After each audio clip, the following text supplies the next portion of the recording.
this motherboard needs a recap also, because all the other caps have been bad and the motherboard's caps are known to go bad. This must be electrolyte.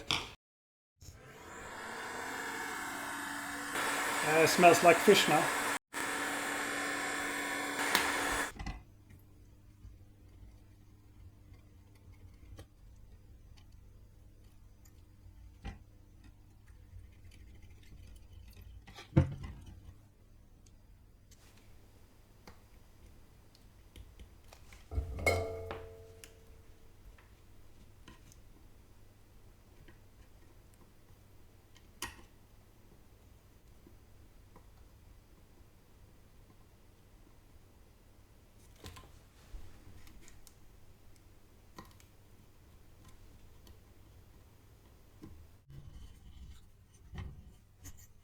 And obviously I have new caps here.